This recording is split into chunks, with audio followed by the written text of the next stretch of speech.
जो निशान है, ये निशान किसी सिंदूर का नहीं है।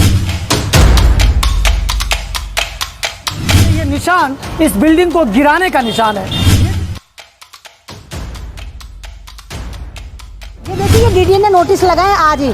कमाल की बात यह है कि 3-4 दिन पहले यूपी इरिगेशन जागता है, वेंटिलेटर पे से अकल आती है उसको। डीडीए कहता है हाँ हमें भी पता है कि ज़मीन हमारी है। 2 दिन बाद डीडीए अब यहाँ पर हमारी प्रॉपर्टी जो जितनी मुरादी रोड पर हम लोगों की प्रॉपर्टीज है, मुसलमानों की प्रॉपर्टी है, आज यहाँ पर नोटिस लगा दिया कि ये इनके बाखला जो है, इसकी जो बसावट है वो 70-80 साल से है। जब डीडीए 60 साल पहले बनी थी तो डीडीए का नोटिस क्या मायने रखता है? जो ये नोटिस लगाए गए हैं और लोगों को डराने का काम कर रहा है, इनके अंदर ये यहाँ पर डेमोलिशन करेंगे। तो आप मुसलमानों को डराना चाहते हैं, आप मुसलमानों को बर्बाद करना चाहते हैं, इस तरह नहीं।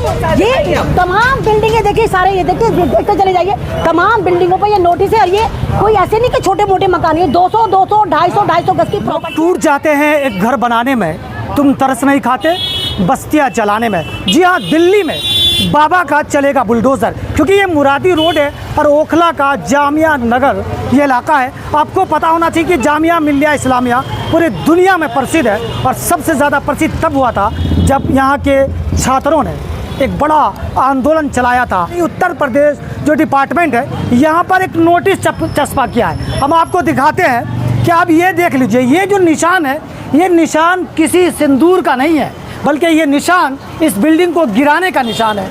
ये बिल्डिंग यानी ये उत्तर प्रदेश की सरकार यानी बुलडोज़र बाबा जो हर जगह बुलडोज़र लेकर पहुंच जाते हैं, तो ये बिल्डिंग गिराने का पूरा दावा कर रहे हैं। तो ये डीडीए ने नोटिस लगाए आज ही। कमाल की बात यह है कि 3-4 दिन पहले यूपी इरिगेशन जागता है, वेंटिलेटर पे से अकल आती है उसके। 2 दिन बाद डीडीए कहता है हाँ हमें भी पता है कि ज़मीन हमारी है। 2 दिन बाद डीडीए अब यहाँ पर हमारी प्रॉपर्टी जो जितनी मुरादी रोड पर हम लोगों की प्रॉपर्टीज है, मुसलमानों की प्रॉपर्टी है, आज यहाँ पर नोटिस लगा दिया कि ये उनके बाप की प्रॉपर्टी है। ये तमाम आप ये देखिए, कोई झुग्गी झोपड़ी नहीं है, कोई स्लम्स एरिया नहीं है कि आप स्लम्स एरिया कहते हैं कि यहाँ पर कब्जा करा गया हो। ये ओखला है, और ओखला जो है, इसकी जो बसावट है वो 70-80 साल से है। जब डीडीए 60 साल पहले बनी थी तो डीडीए का नोटिस क्या मायने रखता है? 60 साल में वजूद में आने वाली जो एक तंजीम है, एक ऑर्गेनाइजेशन है, सरकार के साथ काम करती है, वो 80 साल पुराने लोगों को कैसे कह सकती है कि इलीगल ज़मीन है? जबकि जामिया मिल्लिया इस्लामिया यूनिवर्सिटी 105 साल उसको बने हुए हो गए, और जामिया मिल्लिया इस्लामिया यूनिवर्सिटी की बिल्कुल बगल की आबादी है बाटला हाउस मुरादी रोड। यहाँ पर ये तमाम आप बिल्डिंगें देखिए, मोदी जी ने कहा था जहाँ पे झुकी वहाँ पर मकान, यही केजरीवाल ने बोला था, ये कांग्रेस ने बोला था। लेकिन ये सारे मकान हैं, ये कोई छोटे मोटे मकान है, झुकी, ये स्लम्स एरिया नहीं है, ये यहाँ का बहुत अच्छा एरिया है जहाँ वेल एजुकेटेड लोग रहते हैं। तो यहाँ पर जो ये नोटिस लगाए गए हैं और लोगों को डराने का काम करा गया, मतलब क्या पिछले साल बकरीद से पहले ही यहाँ पर डेमोलिशन हुआ था, कुछ माफियाओं के थ्रू, कुछ इसके माफियाओं के थ्रू, और वो भी बिल्डिंग ये रही। और ठीक इस साल बकरीद में कुछ ही दिन है, इस बार इन्होंने फिर नोटिस लगा दिया कि 15 दिन के अंदर ये यहाँ पर डेमोलिशन करेंगे। तो आप मुसलमानों को डराना चाहते हैं, आप मुसलमानों को बर्बाद करना चाहते हैं, इस तरह नहीं होता। अगर आप बाकी मुसलमानों को देखो, अगर ये यूपी इरिगेशन की जमीन है पिछली तरफ वाली, तो 33 बीघे यूपी इरिगेशन कह रही है। पहली बात तो एक बात बताओ, यूपी इरिगेशन की जमीन है, जब ये लोग यहाँ पर जमीन खरीद रहे थे, मकान बना रहे थे, फ्लैट बना रहे थे, मीटर लगवा रहे थे, आधार कार्ड, वोटर आधार कार्ड बनवा रहे थे, तो उत्तर प्रदेश की तमाम सरकारें क्या वेंटिलेटर पर पड़ी हुई थी, बेहोश थी?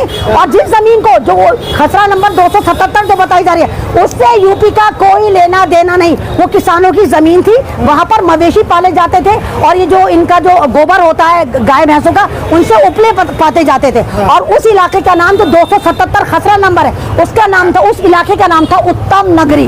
और वो जो मजार वहां पर बना हुआ है, वो 750 या 800 साल पुराना मजार है, खिजर बाबा का मजार। तो यूपी इरिगेशन मतलब कैसे दावा हो सकती है? कि पहले लोग कहते थे कि झुग्गी तोड़ा जा रहा है, तो यहाँ पे बड़े बड़े शोरूम है जो कई सालों से रह रहे हैं, फिर भी जो है नोटिस दे दिया गया, उससे यूपी सरकार नोटिस नहीं, देखिए, ये सिर्फ मुसलमानों के अंदर दहशत पैदा करता है। मतलब आप मुसलमानों के अंदर दहशत पैदा करना चाहते हैं। हमारा सबसे मुकद्दस त्योहार बकरीद आने वाला है, हमारा हज का महीना आने वाला है, मतलब इस महीने में आप फिर मुसलमानों को तोड़ने का काम कर रहे हैं। हम अपना त्योहार देखेंगे, अपना घर देखेंगे, और कहाँ जाएंगे हम लोग? ये बिल्डिंग जो है एक ही 2 बिल्डिंग पे नोटिस लगाई या सभी है? कौन सा है जी बताइए आप। तमाम बिल्डिंगे देखिए, सारे ये देखते चले जाइए, तमाम बिल्डिंगों पे ये नोटिस है। और ये कोई ऐसे नहीं कि छोटे मोटे मकान है, 200 250 गज की प्रॉपर्टी है, 5 6 मंजिला मकान है। डीडीए जिन फ्लैटों पे अपना दावा, जिन जमीन पर अपना दावा ठोक रही है, जो 4 बीघे, उसके अंडर में 3600 से ज्यादा फ्लैट आते हैं। कैन यू इमेजिन 3600 फैमिली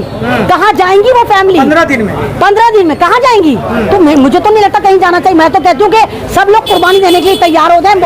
ये कहो कि अगर पंजा आ रहा है, अगर हमें तोड़ने आ रहा है, तो बारूद भी साथ लेकर आए, ताकि इस आबादी को बारूद पर उड़ाकर मोदी जी एक और नया कीर्तिमान स्थापित करें कि हमने बहुत मास मीडिया में ओखला के पढ़े लिखे मुसलमानों को, वेल एजुकेटेड मुसलमानों को बारूद से उड़ा दिया। सवाल ये है कि नोटिस दिया गया, 15 दिन का टाइम दिया गया, अब तो सुप्रीम कोर्ट भी बंद हो जाएगा, तो लोग वहाँ पर जो है कैसे याचिकाएं डालेंगे, कैसे रोकेंगे? देखिए सुप्रीम कोर्ट बंद हो चुका है। हाँ। ये सारे ड्रामेबाजी है। जब इन्होंने कहा कहाँ जाएंगे ये लोग? हाँ। सुप्रीम कोर्ट की छुट्टियां हो चुकी हैं, है ना? छुट्टी पे चले नहीं, गए ना। नहीं, छुट्टी हो चुकी ना, बंद हो चुका। पुराने केस ही सुनवाई होंगे।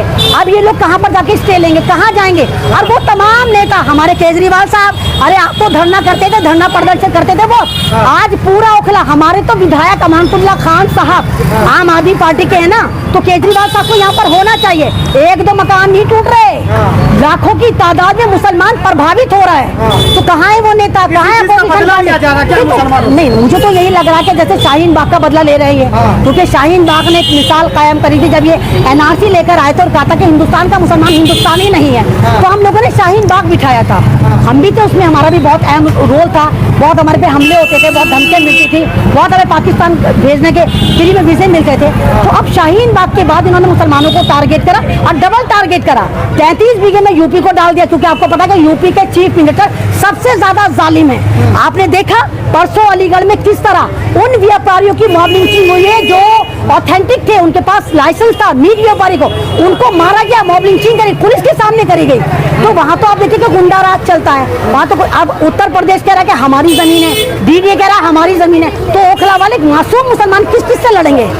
डीडीए से लड़ेंगे, यूपी एजुकेशन से लड़ेंगे। देख रहे हैं कि जो है पैरामिलिट्री पुलिस जो है, ये लोग यहाँ पर आप घूमने लगे। तो घूमे, यहाँ गुंडे हैं, मवाली हैं, आतंकवादी हैं, माफिया हैं। मतलब आप पुलिस फोर्स ला के किसको डराना चाहते हैं? आप यहाँ भोले भाले मुसलमानों को, एजुकेटेड मुसलमानों को आप डराना चाहते हैं? किस बात पे डराना चाहते हैं? क्या गुनाह है हमारा कि यही क्या मुसलमान है, हम जामिया इस्लामिया के बराबर में रहते हैं? मुसलमानों को क्या करना चाहिए जिसको जिसके घर पर नोटिस पड़ा है? देखिए निकलना चाहिए। मैं कह रही हूँ सबसे पहले निकलने वाली, मैं 1.5 साल पहले भी मैंने ये वाला मिशन चलाया था, जब यहाँ पर स्टे माफिया स्टे ला के कह रहे थे ये डीडीए की जमीन, ये डीडीए का मकान। जब भी मैंने कहा था कि देखो बहुत खसारे में रहोगे, और मैंने जब भी कह दिया कि डीडीए के अंदर 3 बीघे जमीन जा चुकी है, डीडीए ठोक रहा है दावा, लेकिन हम लोगों को निकलना किसी ने पड़ा। यहाँ पर याचिका डाली थी कि इलीगल जमीन है, तभी सरकार की जो उत्तर प्रदेश नहीं देखिए जब यहाँ पर स्टे लिया जा रहा था ना, जो स्टे माफिया है वो स्टे लेके कहते थे ये डीडीए की जमीन है, ये डीडीए की जमीन है। फिर अंदर खाना बिल्डर से ये लोग टाई अप कर लेते थे पैसे खा खू कर, तो उसके बाद डीडीए जो है अपना दावा ठोक रहा है। लेकिन इन लोगों के पास पेपर हैं, इन लोगों के पास कागजात हैं, इन लोगों के पास सबूत है, कहाँ जाएंगे ये लोग? इन लोगों के बच्चे दिल्ली में पढ़ते, तमाम डेलिटीज है ये कोई बाहर के नहीं है। मुसलमानों से क्या कहना चाहेंगे इस इलाके? देखिए यहाँ के मुसलमानों से मैं यही कहना चाहूँ, अब तो एकजुट हो जाओ, अब तो सड़कों पर निकलो, अपनी लड़ाई लड़ो। तुम्हारी लड़ाई तुम लड़ोगे, क्योंकि तुम्हारे मकानों का मामला है। अहमद रिजवी का मकान नहीं है यहाँ पर, मैं यहाँ किराए पे रहती हूँ, उसके बावजूद मैं आपकी लड़ाई लड़ रही हूँ। मेरा कोई मकान नहीं है, मैं तो यहाँ से एरिया छोड़ के कहीं भी चली जाऊंगी, लेकिन मैं आपकी लड़ाई आपके लिए लड़ रही हूँ। कुछ मीडिया चैनल आके यहाँ अफवाहें फैला रहे हैं, उनको क्या कहेंगे? देखिए वो तो उन लोगों को घुसने ही नहीं देना चाहिए। जो मीडिया कर्मी यहाँ आ रहे हैं, आप पूछो उनका चैनल का लिंक देखो। अरे हबड़ दबड़ में माइक पे क्या बोलने की मुसीबत है? पहले उनके लिंक देखो कि देखोगे वो भगवा चैनल तो नहीं है, सरकारी चैनल तो नहीं है, आरएसएस वाले चैनल तो नहीं है, फिर मुंह खोलो। अभी देखा मैंने कैसे भगाया, मैंने तो कहा चल दूर दूर दफान हो जाए, फूट ले यहाँ से। मैंने उसके मुंह पे उसका धक्का देके निकाला नहीं निकाला। तो इतनी हिम्मत आपके अंदर होनी चाहिए, और हिम्मत जब भी आती है जब आप सच बोलते हैं।